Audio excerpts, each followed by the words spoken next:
The Mycenaean civilization flourished in the Late Bronze Age between 1600 and 1200 BCE. During this period, it was mainly located in the Peloponnese and central Greece. Mycenaeans were known for exploring distant lands. Notably, they battled the Hittite allied city of Walusa in a conflict that was believed to be the inspiration for Homer's Trojan War. But the Mycenaean people didn't only travel to fight. They learned much from their neighbors, the Minoans of Crete, such as how to write syllabic script on clay tablets. Such tablets provide evidence that Mycenaeans spoke an early form of Greek. They also tell of how great Mycenaean kings ruled over their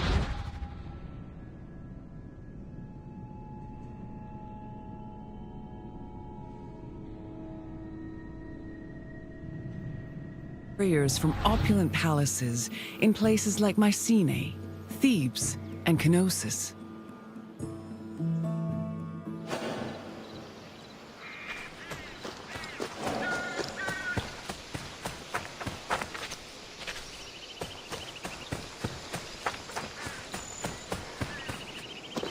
The entrance to Agamemnon's citadel, or the Lion Gate, is one of the most iconic monuments in Mycenae. It is impressive for both its height and for the intimidating rendering on its relief, which depicts two lions standing on either side of a column.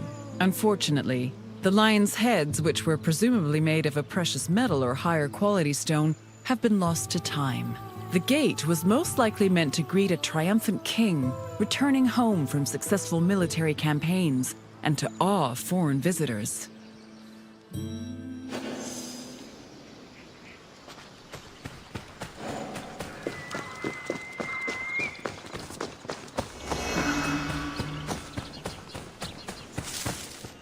When these shafts were discovered by archaeologist Heinrich Schliemann in 1876, he believed the 6 gold-filled graves to be connected with the family of the great king Agamemnon, even going so far as to proclaim a gold mask he found within to be the death mask of Agamemnon. However, this was refuted by later excavations, which showed that the 19 bodies buried in the shafts dated back to a few hundred years before Agamemnon was even born. In fact, at the time of the body's burial, the Lion Gate and the citadel walls had not even been built yet. It's estimated that the people in the graves were members of the first Mycenaean dynasty. The graves later became a place of worship for Mycenaean kings, who raised walls to protect them. These walls helped preserve several incredible artifacts, including women's jewelry, death masks, and masterfully crafted weapons.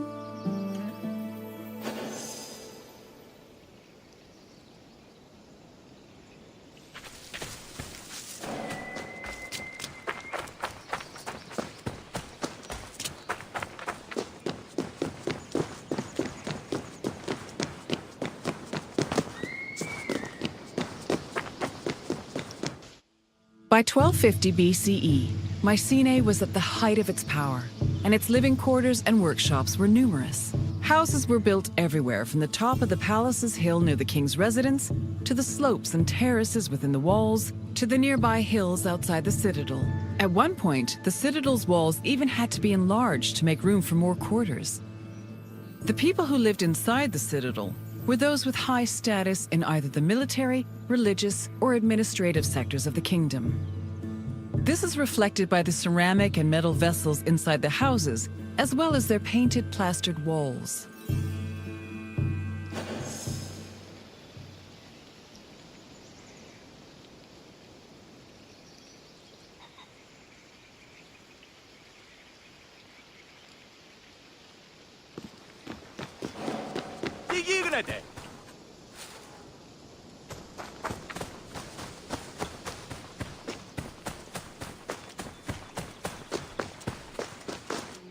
A traveler seeking an audience with the king would have first ascended a steep ramp from the Lion Gate to the citadel's summit. Here, they would have walked into the palatial complex through a grand entrance called the Propylon. Once inside, their gaze would immediately be drawn to the palace's main hall, a monumental area known as the Megaron. The vividly decorated Megaron, which glittered with precious objects and colorful frescoes in its heyday, was where the king would have received the traveler. If the king was feeling generous, he would have shared with the visitor the palace's most marvelous feature, its commanding and majestic view, which stretched from the plain of Argolis to the gleaming Aegean Sea.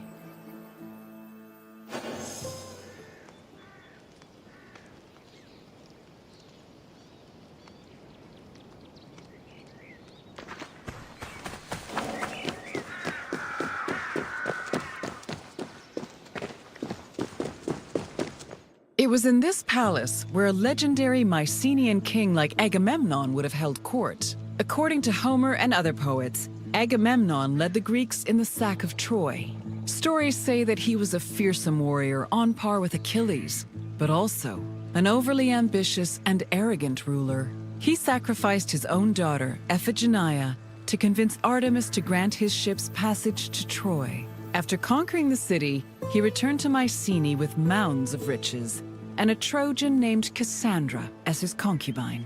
Agamemnon's wife, Clytemnestra, was not pleased with her husband's sacrifice of their daughter. She plotted to murder her husband out of anger. The plot was successful, and, depending on the version of the story, Agamemnon was either murdered in his bath by Clytemnestra or killed by his cousin Aegisthus during a banquet.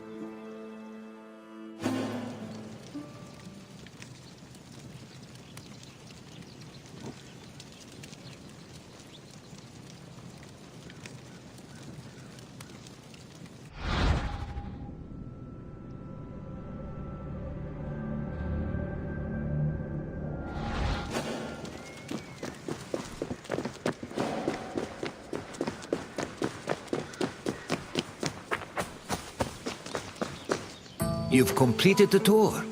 I trust it was an eye-opening experience. Though it did not last, Mykene was a sort of precursor to what would eventually become the Greek civilization we know today. It's important we remember them, if only to avoid repeating their mistakes. Now, what else would you like to do?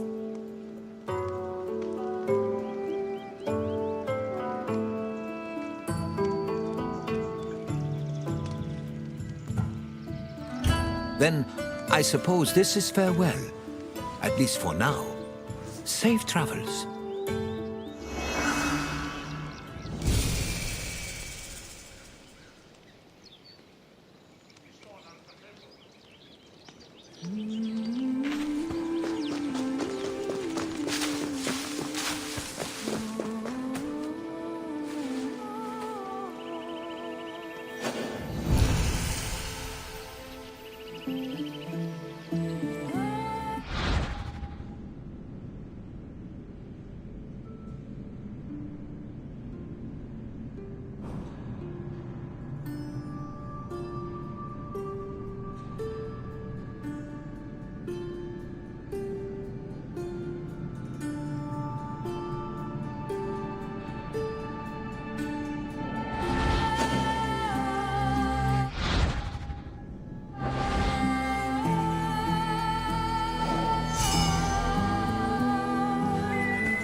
Greetings, Wanderer. It is my pleasure to introduce you to a unique tour. One that won't take you to impressive landmarks. My name is Aspasia. Though I am not originally from Athens, I have climbed to the top of its social ladder I've even earned the love of Pericles. The mind truly... If Olympus is Zeus, it is a place where... For an outgoing people like the Greeks, the house was a refuge of privacy. Inside, they could escape from the constant demands of civic life to enjoy... Look for me when...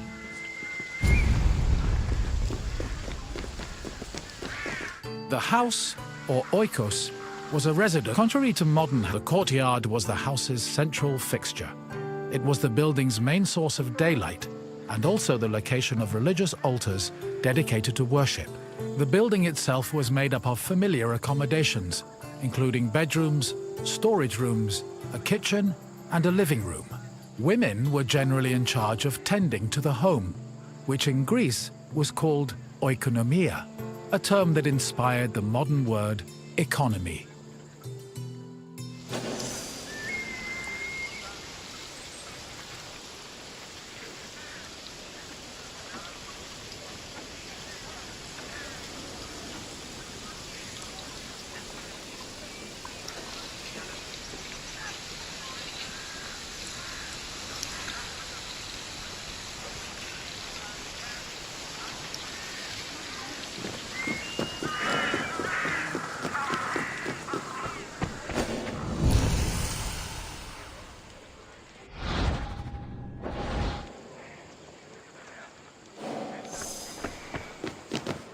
A pasta was a corridor that connected a house's courtyard to its residential section.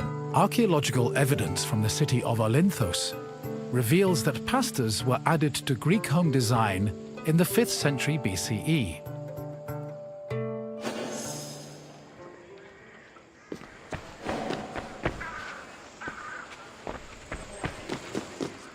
Greeks had no qualms about combining their work and their private lives, and many of them worked from home.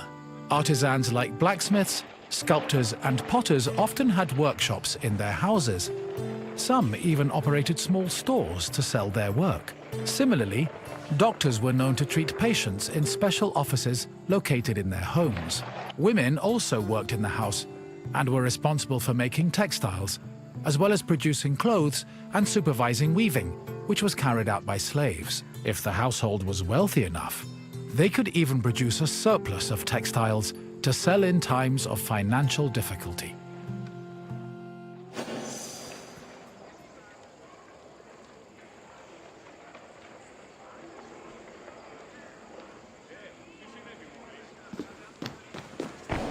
The inner courtyard was the nexus of the house. Functionally, it allowed air to... It also sometimes housed... In the center of the courtyard was an altar to Zeus Hercules, who served as the protector of the household. Women would often use the space to sew and cook, while children used it as a play area. Furthermore, if the family had pets or animals, the courtyard was where they were allowed to run free.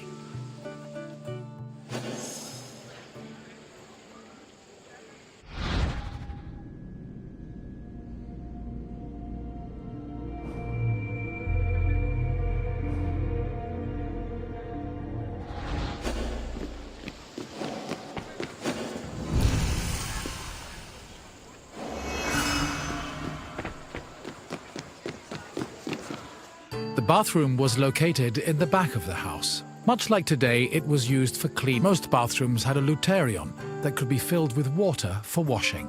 Mirrors, razors, strigils, and sponges could also be found in the bathroom, along with small vases called ariballoi, which were usually filled with perfume or oil.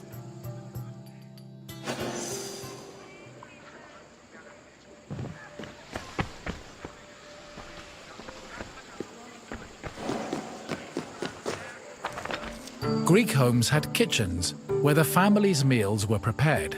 The Greeks did not often eat meat, except during special occasions like banquets or after sacrifices. They had mainly a grain-based diet, eating staples such as bread, porridge, or a barley cake called maza. They also occasionally ate poultry, fish, and other seafood, as well as fruits, vegetables, goat milk and cheese, and olive oil. Food was cooked on a tripod, or sometimes in a klibanos, which was a sort of mobile oven. Other cooking implements included braziers, mortars and pestles, a spit to hold food over a fire, platters, and frying pans. The family also used the kitchen to store food in containers called pithoi.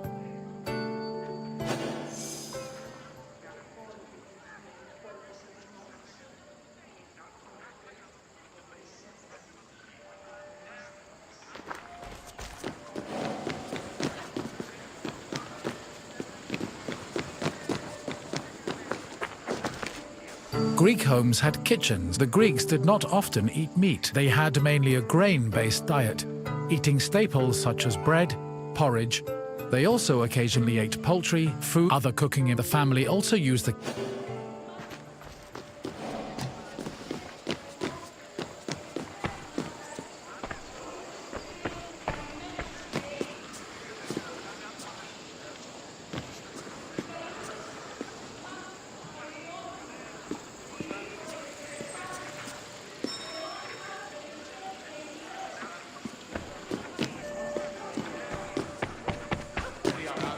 Symposia were major social institutions in Greece. They were drinking parties held exclusively for men. The party took place in the men's section of the house, the andron, where residents and guests reclined on special couches called klinai.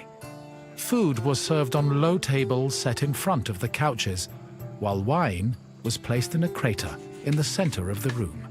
During a symposium, men drank, sang, had philosophical discussions, and played games like kotobos. Musicians, dancers, and even courtesans were often welcomed to attend as well. However, wives and daughters were always excluded.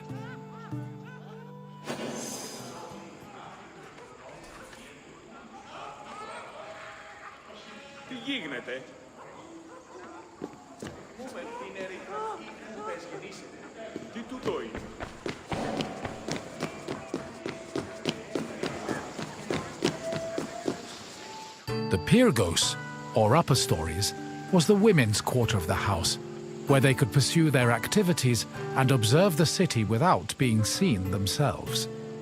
The rooftops were also used in a special rite called the Adonia, a private celebration held in honor of, at the beginning of spring, women filled terracotta pots with soil and lettuce seeds, then climbed a ladder to place the pots on the rooftop.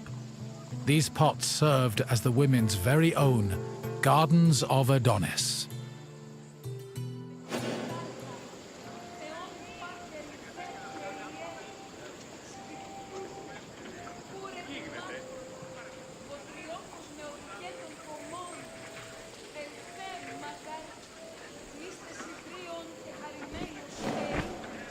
I hope you now have a better understanding of the routines and home life of the Greek people.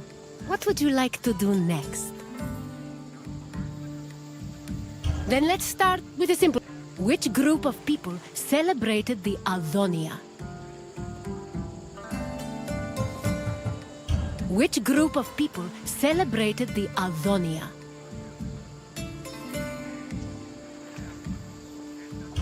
Correct.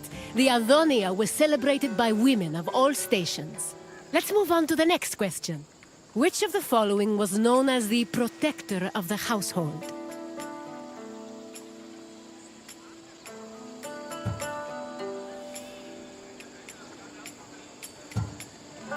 Yes, Zeus Herkios protected the household, and an altar to the god usually stood in the center of the house's courtyard.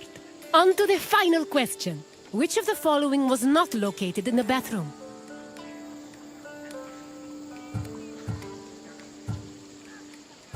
Which of the following was not located in the bathroom? I'm afraid mirrors were quite common in bath. Correct! The Klivanos was a mobile oven usually found in the kitchen. It seems you really know your way around Greek homes. Well done, Wanderer.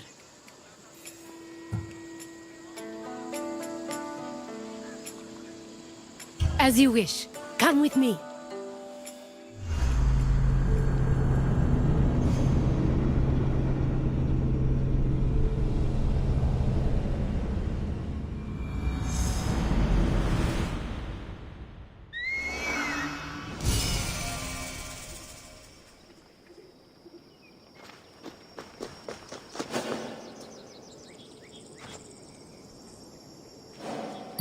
My friend, I'd offer you a drink, but for some reason the workers won't let me borrow any of their wine. Cheapskates.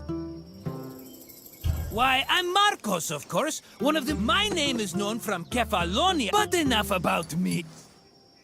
Why, I'm Marcos, of course, one of the most successful merchants in all of Greece. My name is known from Kefalonia, but enough about...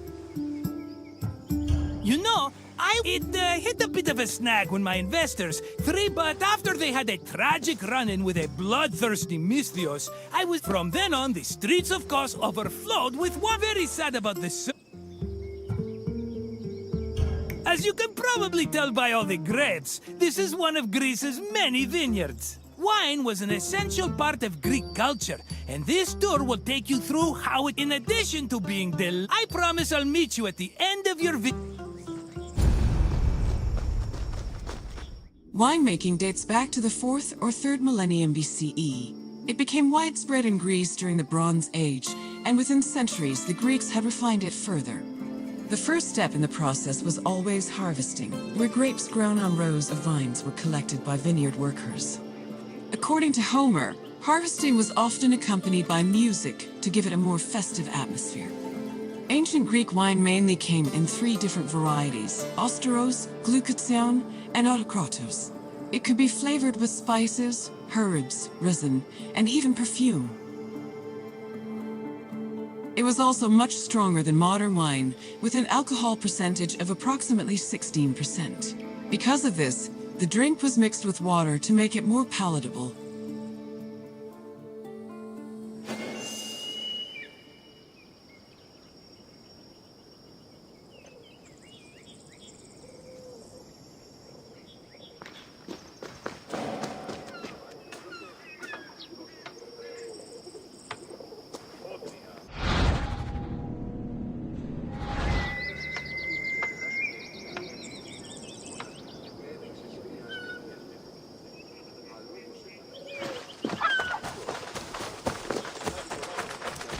Grapes were dried to maximize the wine's sweetness and prevent it from turning into vinegar.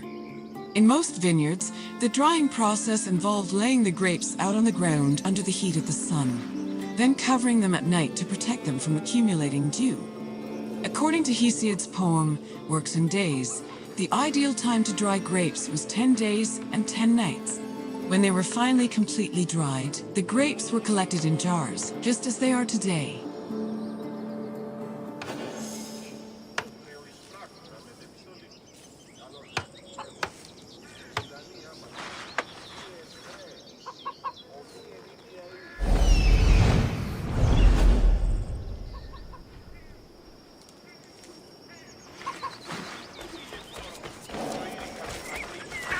The Greeks had many methods for crushing the harvested grapes.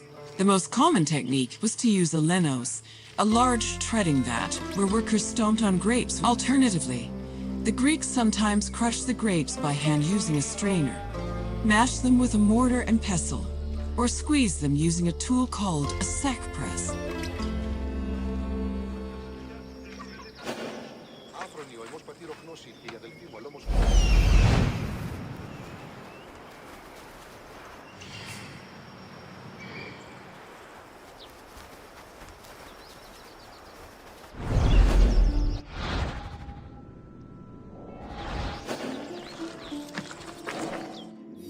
After the grapes were pressed, the resulting juice was poured into large containers called pithoi, where it fermented. Once fully fermented, the wine was filtered through an ethmos, or sack, which separated it from the residual yeast called lees. The wine was then placed in a special storage room. The room was half buried to keep it dry and maintain a consistent temperature of 15 degrees Celsius. These measures ensured the wine wouldn't lose any of its quality before being shipped to market.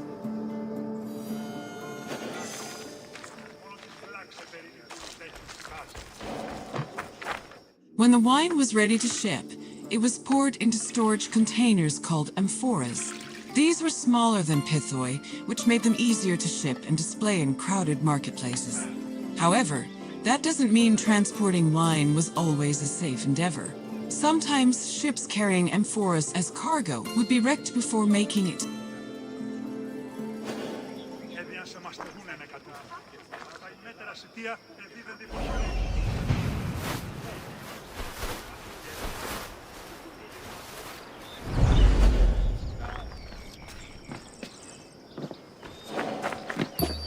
My friend, are you drunk with knowledge? I hope you enjoyed yourself learning about all the picking, stumping, and bottling that goes into making Greece's favorite beverage. Maybe if my customers understood how hard winemaking was, they'd agree more with my perfectly reasonable prices. But let's talk about something else, yes? What else can I do for you?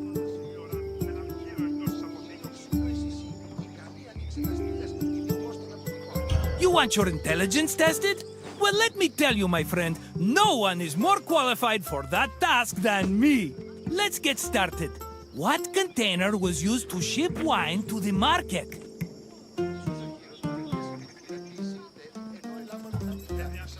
Yes, wine was stored in amphoras during its long journey to market. Here's another question.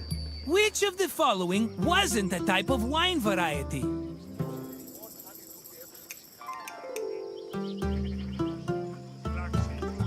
Glycazon was the sweetest type of wine, and my personal favorite, but it is not the correct answer. Try another one. No, Avstiro.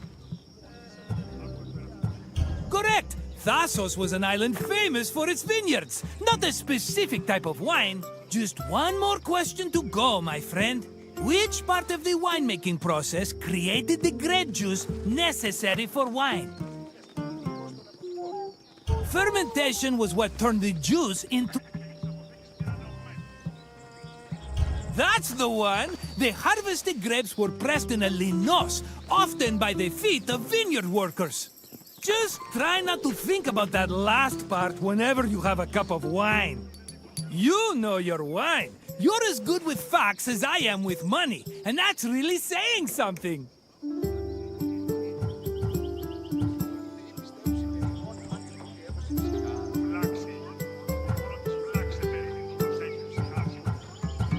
If you say so, my friend.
στον Αρκαθέτο.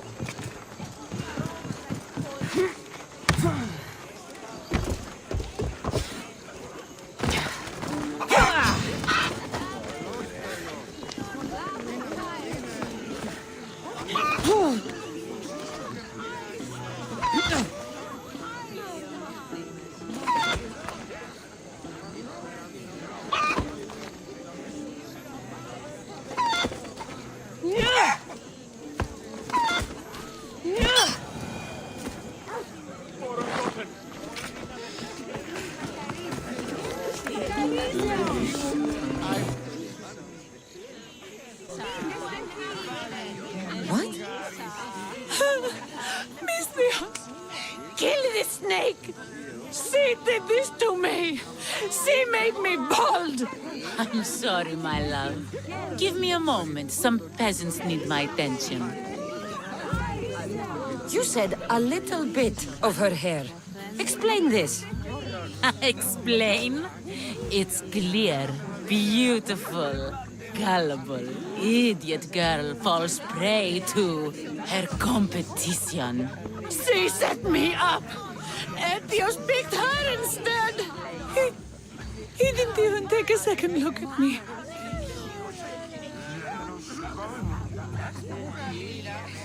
Why would you do such a thing? Aetios can be no one's but mine. I'm the one who truly loves him. I grew up with him. I've always been the one looking out for him. You think I'd let some starry-eyed fledgling after his wealth steal the love of my life from me? Aetios doesn't know what's good for him. He's been eyeing this one for a while now. He liked the way she looked, so I changed that.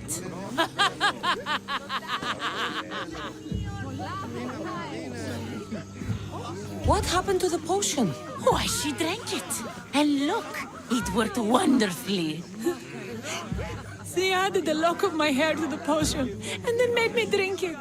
I didn't feel anything strange at the time, but when I did, all my hair, it just began to fall off. What trickery is this? You used her hair in a spell? A spell? Are you idiots? If only something so convenient existed. It's simple alchemy. With a little knowledge of poisonous local flora, anything is possible. And wild mushrooms are known to cause violent reactions. But honestly, I've never seen anyone go bald. Just a horrible rash at best. This went better than I expected.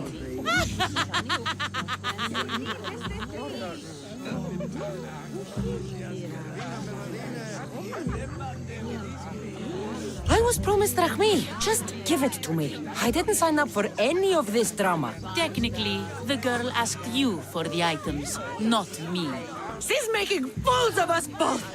Kill her, Misthios!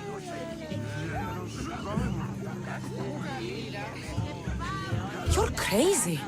You'll pay for this. She played the game and she lost. There's nothing to pay for. You believe she's innocent in all this? She tried to get ahead with magic, so spare me the hypocrisy. Just leave and take your bald friend with you. Please, Misthios, do something!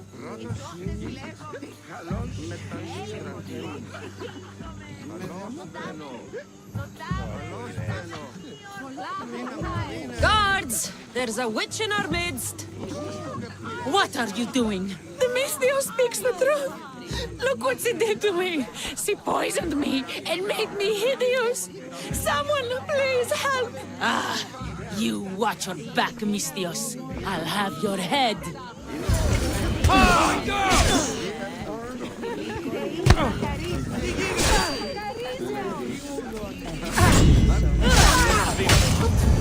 I've known her all my life. She's a witch.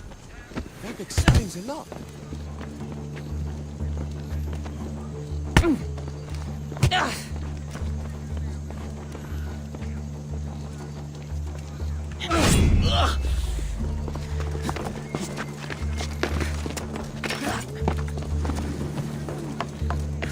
I'm here for your bounty!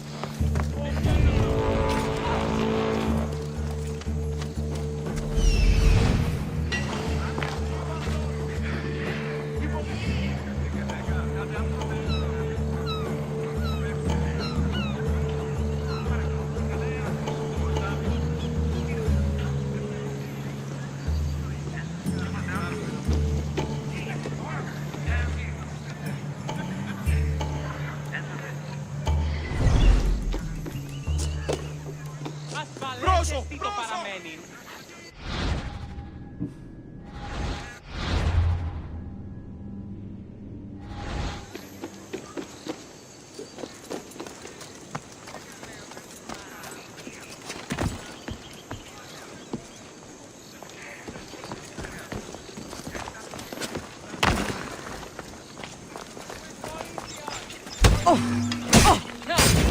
just here for the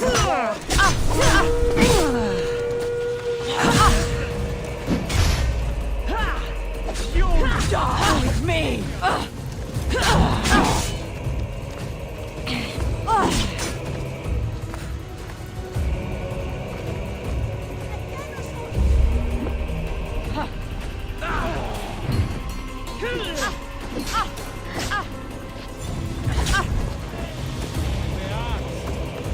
You don't have a chance!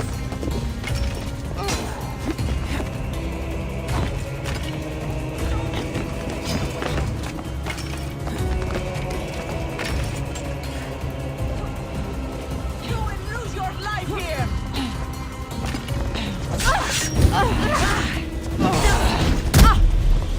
Why don't you just give up?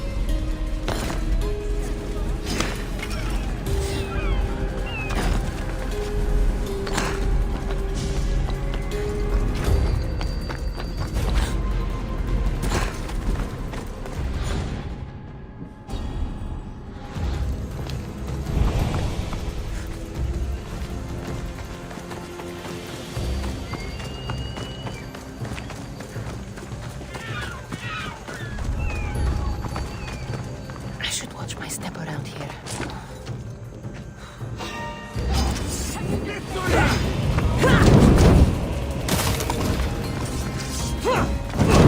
Die!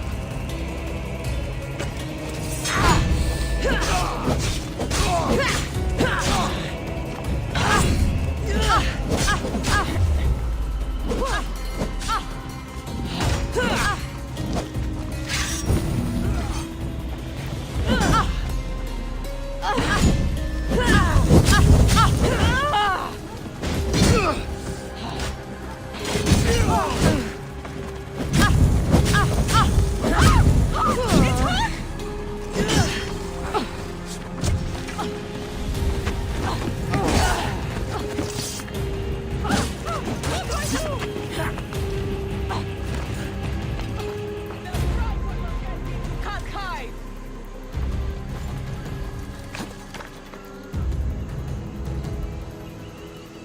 I'm still coming to collect!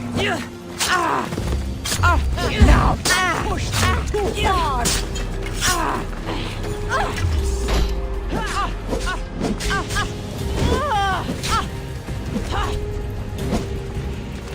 You'll die here.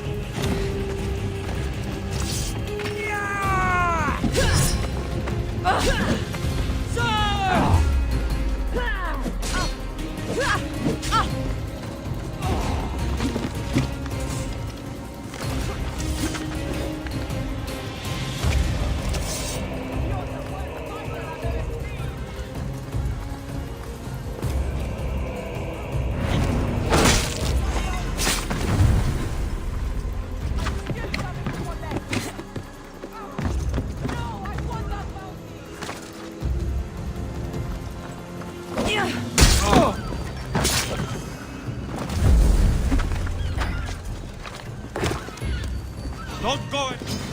Time to fight!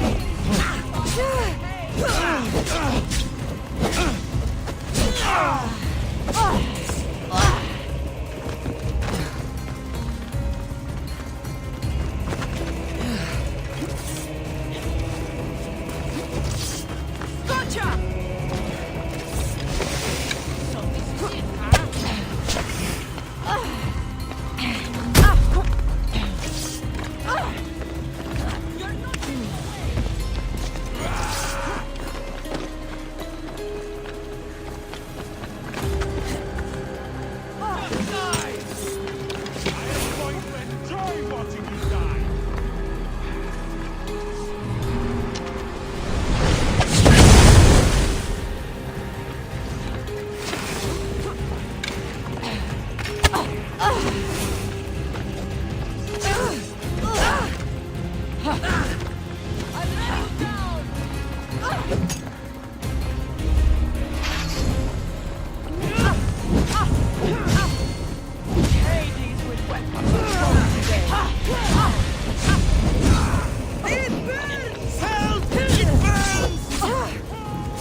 I should be careful.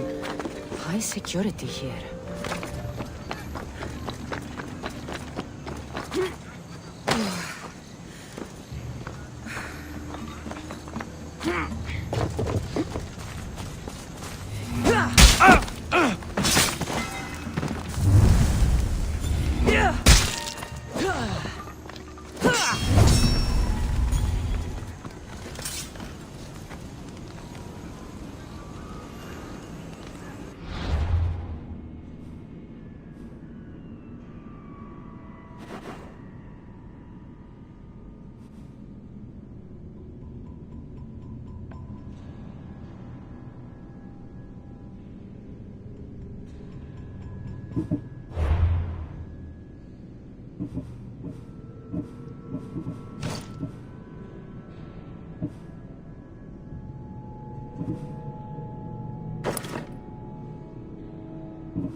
How can I help you?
May the blessings of Hermes go with you.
You'll be glad to know I've been to the statue of Athena at the Acropolis. If Athens is a city of statues... Yes. Not just standing tall. Your turn to tell me something. The man who rose up to kill the tyrant. A killer of... Have you... I've traveled... The Aetheric... Now that's out of... He was. Your brother? I trust you. Possible. I was. Yeah. I'll be back.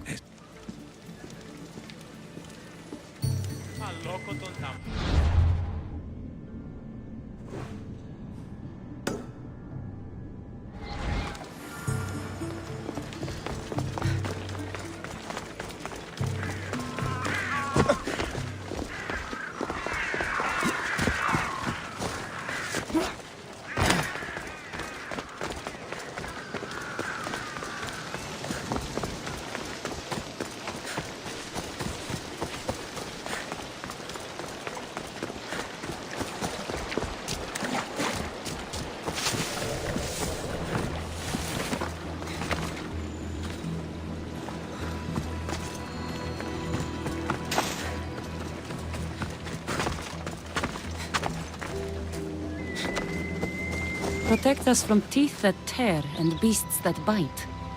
Sounds like a child's prayer. Here lies my brother, a brave man. He was chosen to confront the enemy threatening our village. But his ship sank, and sharks feasted on his flesh. What little parts were found, I sealed in this tomb. A model ship as an offering to Poseidon. Clearly someone feared death in the sea. Sharks are under the command of Poseidon, as are all creatures of the sea. Is he the more dangerous god?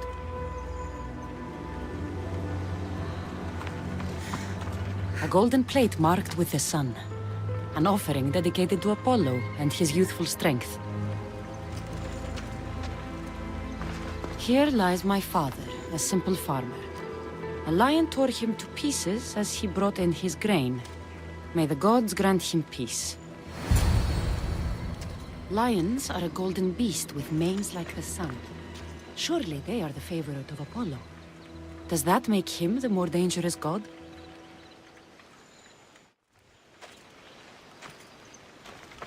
You! I know who you are! Athena sent you to kill me! Why would you think that? I was to be tried for murder, but a great fire burned up the courts and all the records. I walked free. But lately I've heard Athena in my dreams saying I would meet justice. And here you are.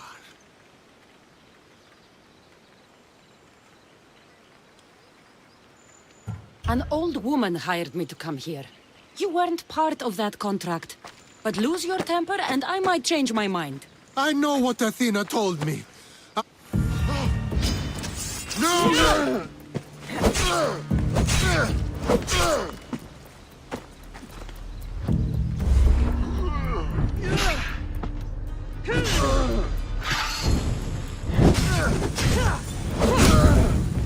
I've seen all there is to see here. Now to answer that woman's riddle.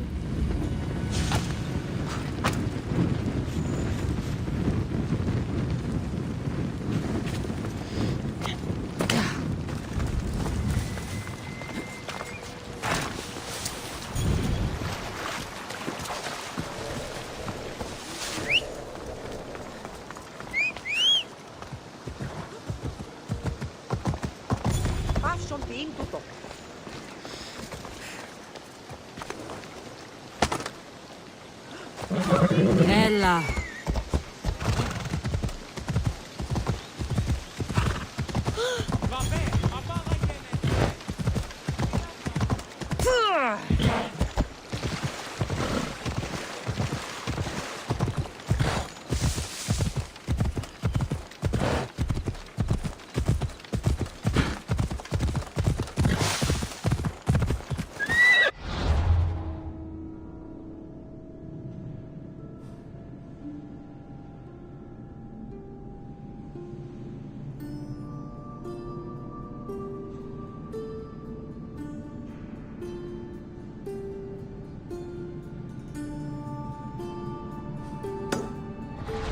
Come on.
You spent enough time in the graveyard. What did you find?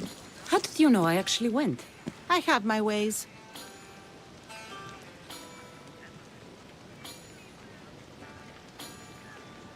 Is there dirt on my sandals? A look in my eye? It seems to me you're good at figuring people out. Perhaps. But I want to know which god you think is more dangerous, Poseidon or Apollo. Why are you so interested in knowing? Because I have two tasks that require the attention of Amistios. But I can trust the easier task to nearly anybody. I'm going to assign the more dangerous one to you, naturally.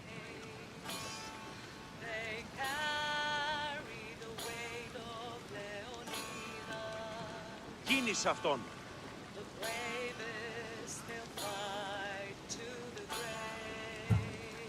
There was a man torn to pieces by sharks on his way to confront pirates.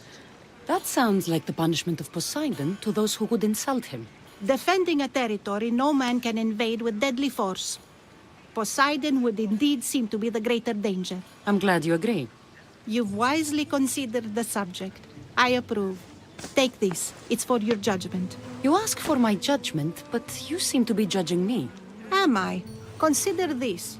A man took great risks to take to the sea. Perhaps you could figure out why. His tomb mentioned pirates. Perhaps there's still a danger.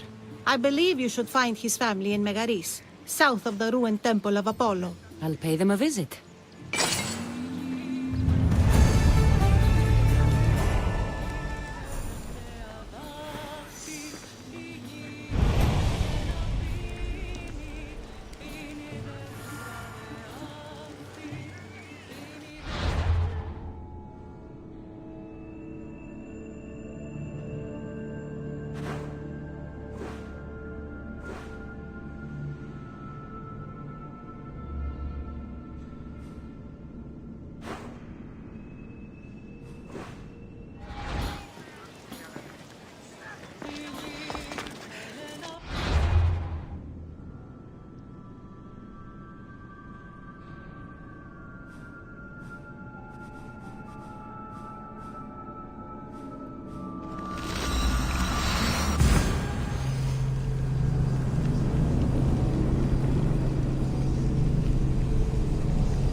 Misthios! I prayed to Poseidon that one as mighty as you would come to aid us. I'd nearly lost hope, but here you are. I was told your village was in... Yes. My brother sailed out to take on the soldiers threatening to burn us out. I take a dim view of piracy, you know. But they ambushed his ship and, well, my brother never saw home again. Sharks are merciless. How did you know he was killed by sharks?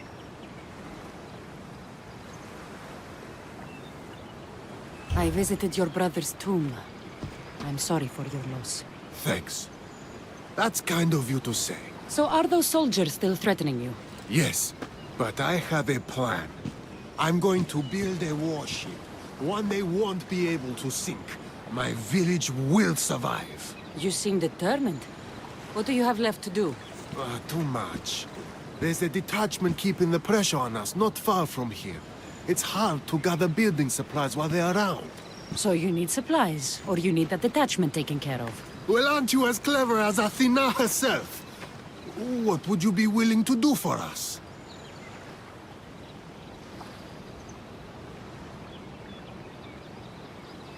I'll find the supplies you'll need and leave the fighting to you. Fair enough.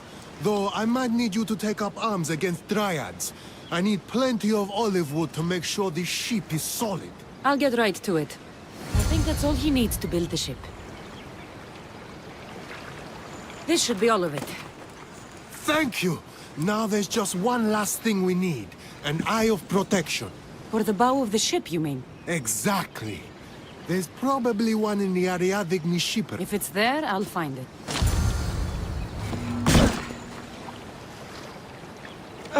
There's still work to be done.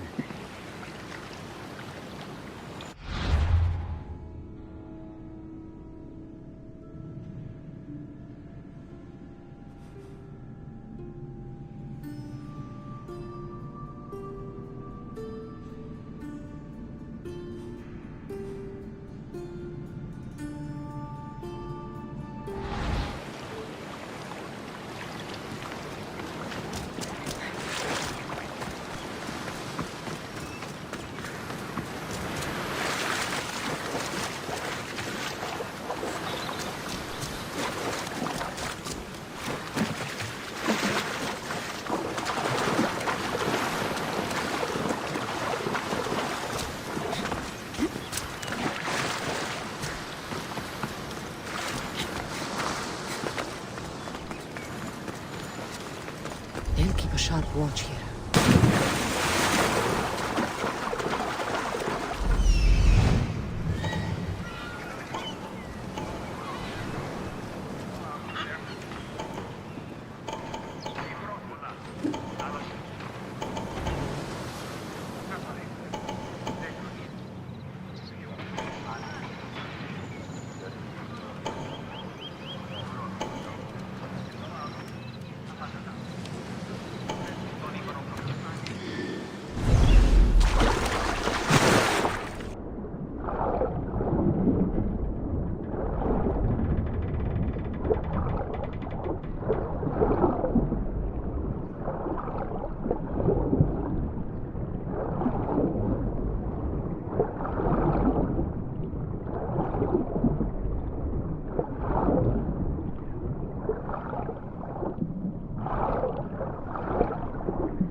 Here, will this eye do?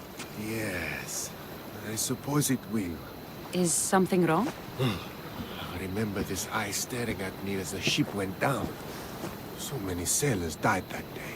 You know, there's more you can do with a new ship than just piracy.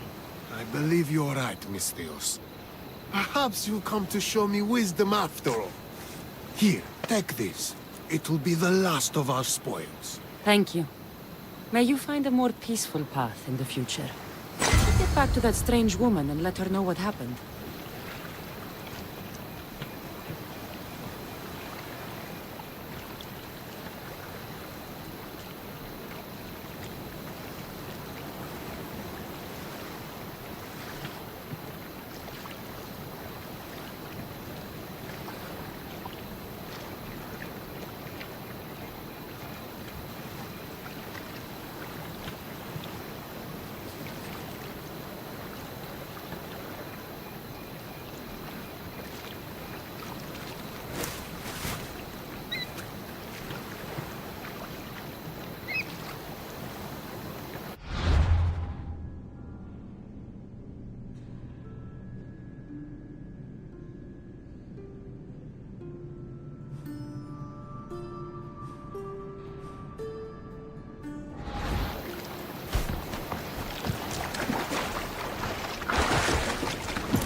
Walk away from here, now! So you're looking for a fight? Spotted here.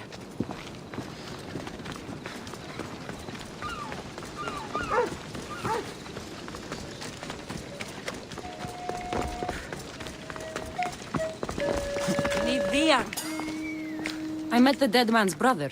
Ah, so why did such a man go sailing in shark-filled waters? He was a pirate, and he set out to fight the soldiers who threatened his family.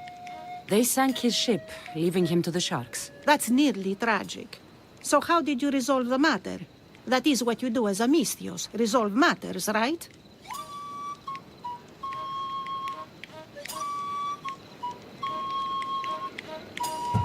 I dove deep to retrieve the protective eye the new ship needed. Poseidon must have smiled on that, because he enlightened the pirate's brother and set him on a more peaceful path. I see. That answer is quite revealing of your character. Why are you concerned about my character? Something will come of it. Very soon, I suspect. But here, take this for now. Thank you. Though it sounds like you have more plans for me. Perhaps. You've proven you could survive the dangers of the ocean. But what about an island of fire and smoke? I'd like to explore this strange island. Good. You're very nearly impressing me. Oh, really? I should be impressed. I would like to send you to an island of smoke and flame, but an associate of mine still has my key to the vault within. Without it, your trip would be in vain. Are they as strange as you? That's nearly amusing. My associate lives in the graveyard you visited for me earlier. He lives as a hermit. He'll have time to talk, even to you. I'll go reclaim your key.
I knew you'd be back.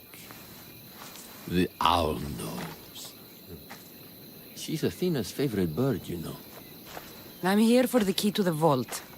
Now, what are you doing here? That's nearly ridiculous. So, you're telling me it's not here? I left it somewhere safe. It's near an abandoned camp on Egina Island. That doesn't sound very safe. How could it not be safe, surrounded by so many defenders? Why do I never get the easy jobs?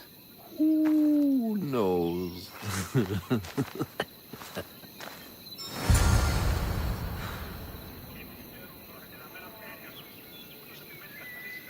Good luck finding the...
The witness.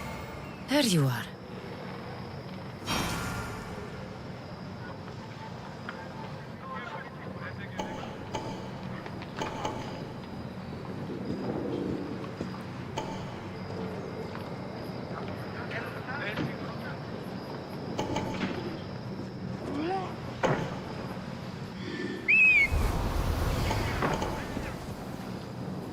Dito to bully.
This is a restricted area.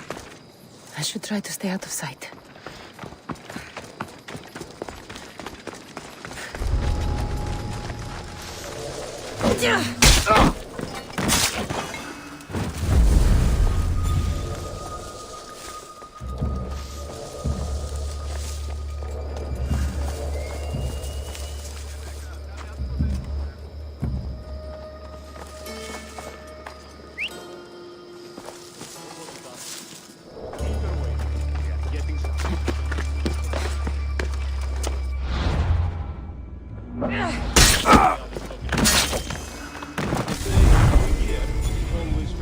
Heading into battle soon.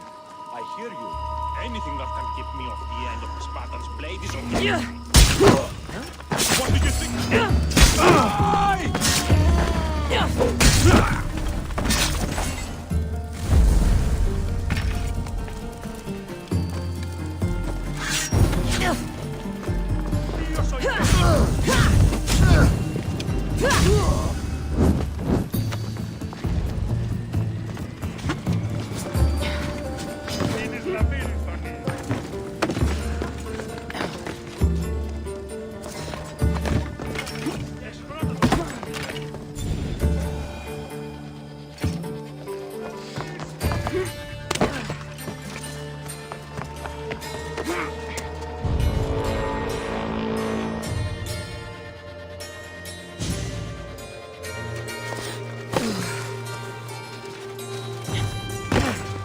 What?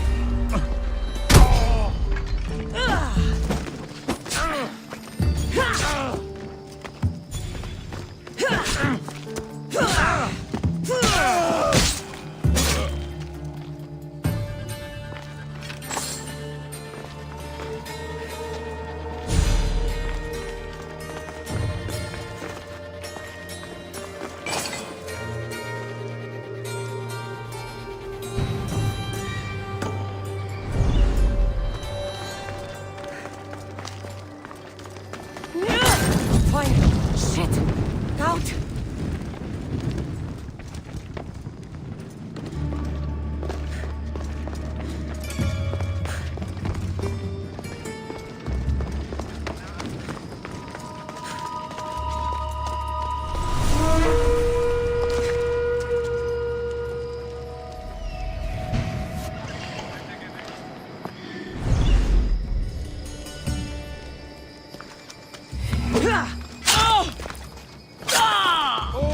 I'm here for the bounty!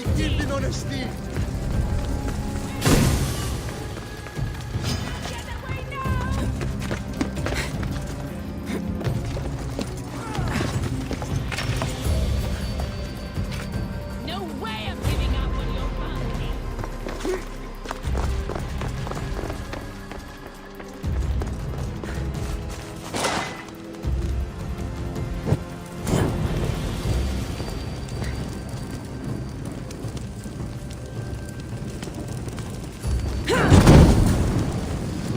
That'll make the Athenians around here angry.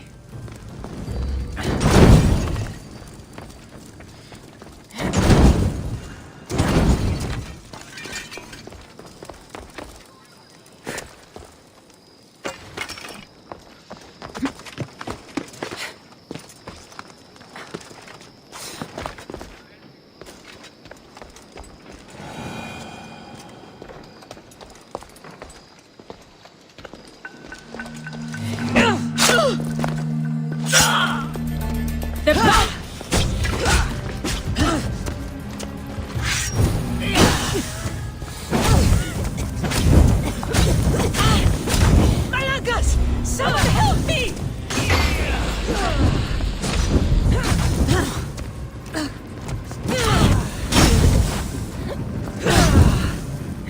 Help me smother the flames!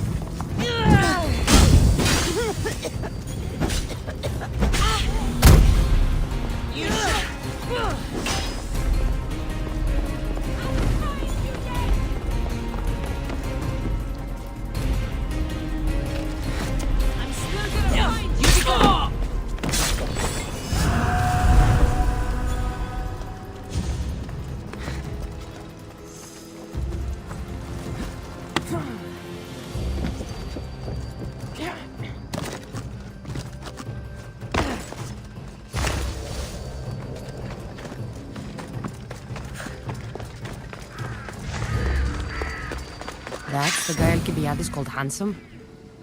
Can't say I agree with him.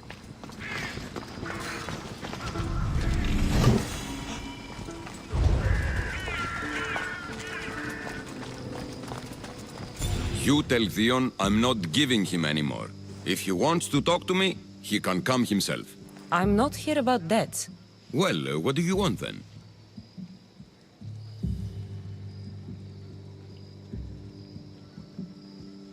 There is a man trying to become an Athenian citizen. You're going to be his witness. Me? Why? Because Alcibiades said you're the one to do it. Ah, Alcibiades. He is persistent. And who is this man I meant to help? His name is Sophanes. Sophanis. I know that name well. I won't help you though, not for him. I don't know him. Why don't you want to help?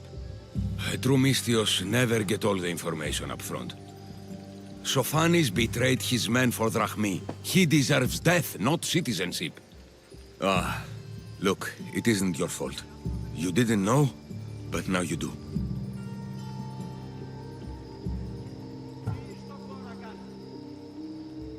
Sounds like Theon may be sending someone to collect from you. Wouldn't it be nice to have the drachmi you need? Fine. I'll do what you want.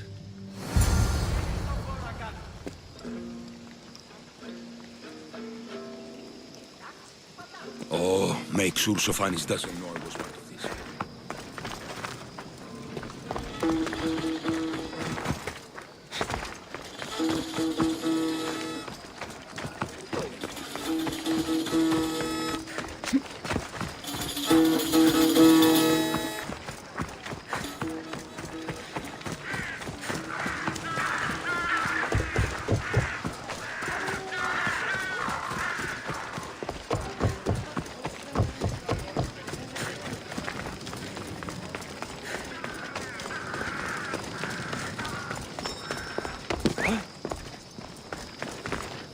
I should be extra careful in this area.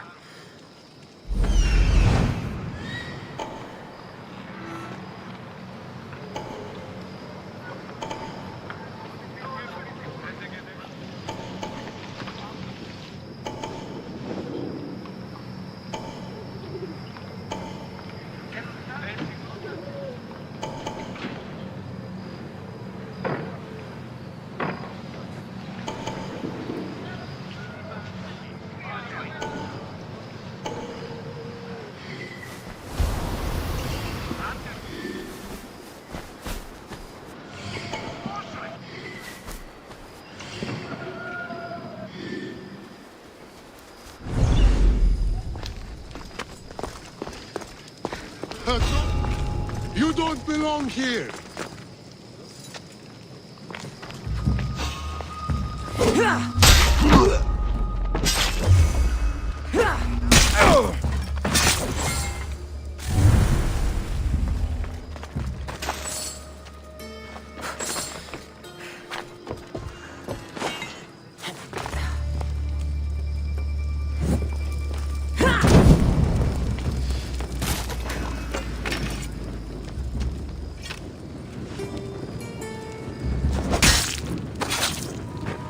You won't be making trouble anymore.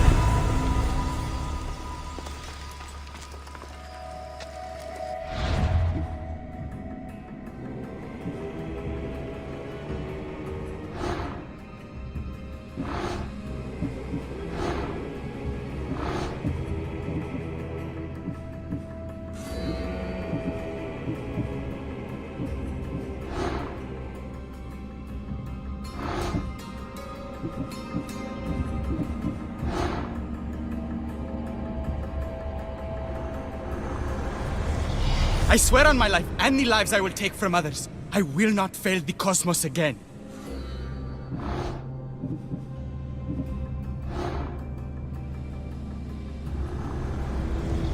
Cosmos fights for Athens, and so Athens fights for Cosmos.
than you!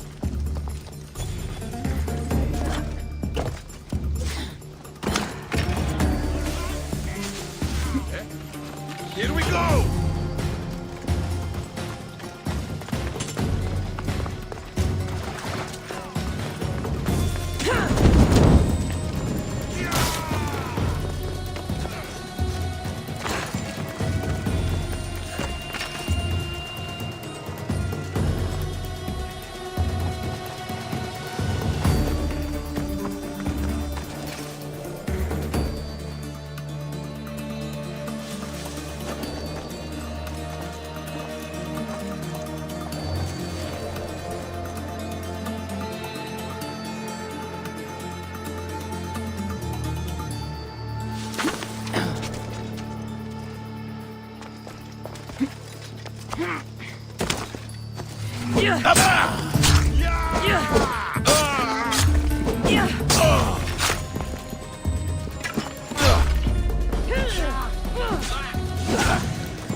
Cut that grin off your face!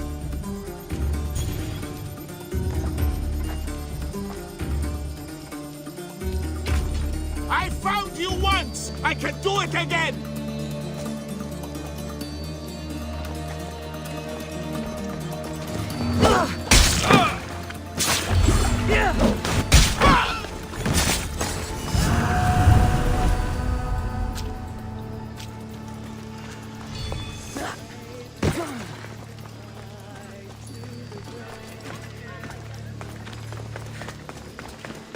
You've returned!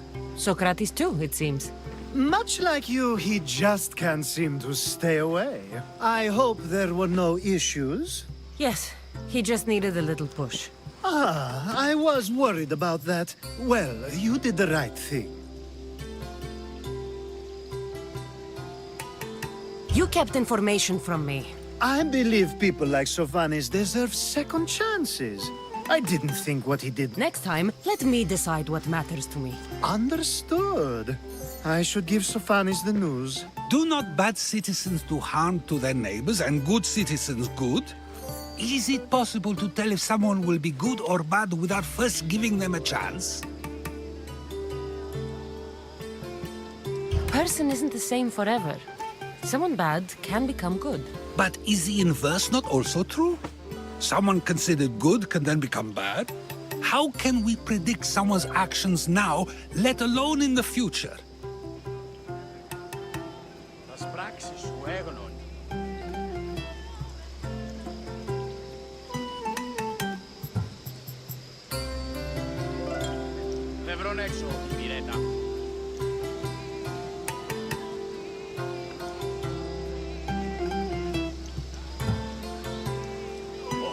A person's past shows who they'll become. The one easy part of my job is how predictable people can be. Then a war criminal such as Sophanis must bear that choice with no hope to change how he's seen. I wonder then if bad actions can reverse good or good actions can reverse bad. Perhaps we can speak on that another time. Thank the gods.